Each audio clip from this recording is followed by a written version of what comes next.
going to make my grandmother's famous Texas chocolate sheet cake. This recipe was served at all of the special occasions when I was growing up, all the birthdays, but especially on the 4th of July and during the summer.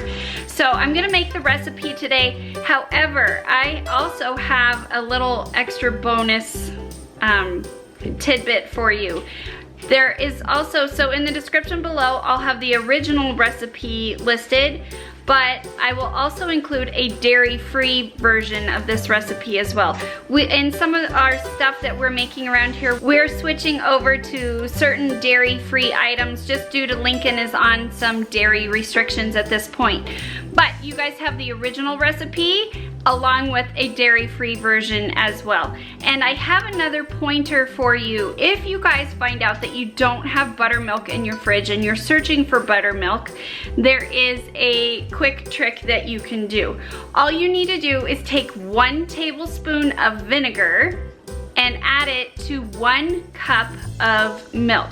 And you stir it together and let it set for a while, and the milk will curdle and it will give you buttermilk. Also, in the dairy-free version, what you want to do is get your nut milk of your choice that you're choosing to use. Add 1 tablespoon of vinegar to 1 cup of the nut milk of your choice. Once again, let it set and you will have a style of buttermilk. So that is just a quick tip on if you don't have buttermilk handy, or if you do choose to do the dairy-free version. So let's get started on our Texas chocolate sheet cake. For the ingredients for the batter for the Texas chocolate sheet cake, this is what you're going to need. You'll need a 1/2 cup of buttermilk, 1 cup water, 1 teaspoon vanilla, 1 teaspoon baking soda, 2 cups sugar, 2 cups all-purpose flour, 4 tablespoons cocoa powder, 2 eggs, a 1/2 cup of Crisco, and 1 stick of butter.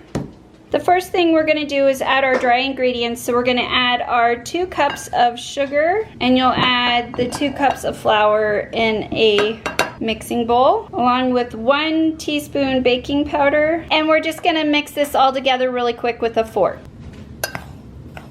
Once you get all the dry ingredients combined in a mixing bowl, the next thing you're going to do is get a saucepan and combine a 1/2 cup of butter, Crisco, your 4 tablespoons of cocoa, and 1 cup of water. What you'll do with those ingredients is put them on the stove and bring them to a boil.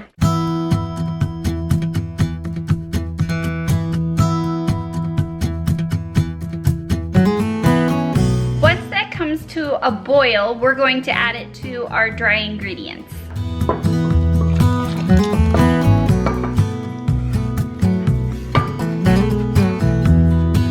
We're going to mix this well.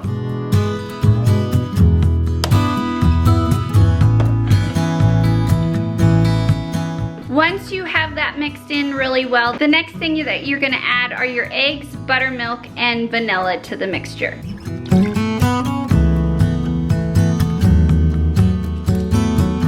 And now we're gonna mix this really well. Cake batter made, we're gonna put it in a thin baking sheet pan, and that's usually, it's like this. It's a cookie sheet. I call it a cookie sheet, but they're very thin. And you go ahead and add the batter into the pan. You're gonna bake it in a 350-degree oven for 20 minutes.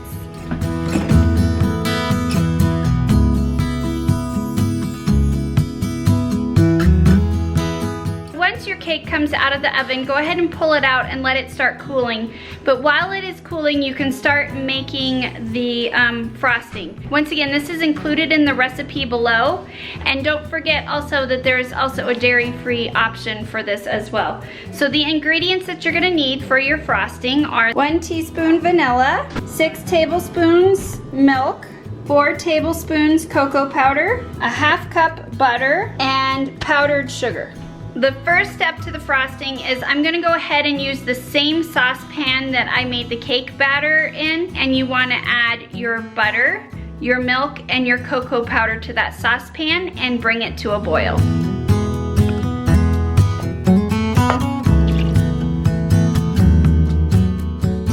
So the next thing that you're gonna do once that comes to a boil, I have my powdered sugar and vanilla added in a mixing bowl. Once we get the cocoa powder, milk, and butter to a boil, you'll add it to the powdered sugar vanilla mixture.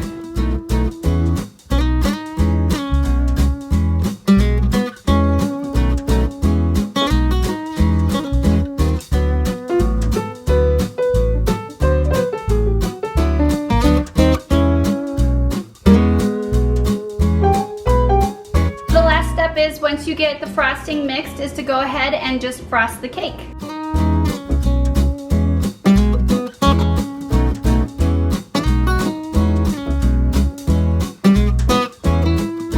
Alright guys, that is my Granny's Texas chocolate sheet cake. And once again, make sure and check out also the dairy-free version that I have made the changes to make it dairy-free. Both recipes are below, so if you're not trying to avoid dairy, definitely try this recipe. And if you're avoiding dairy and you're trying a non-dairy option, it is just as good. We've made it, and I'll make sure and put all the products that we use for dairy-free as well. Thanks for watching today, guys.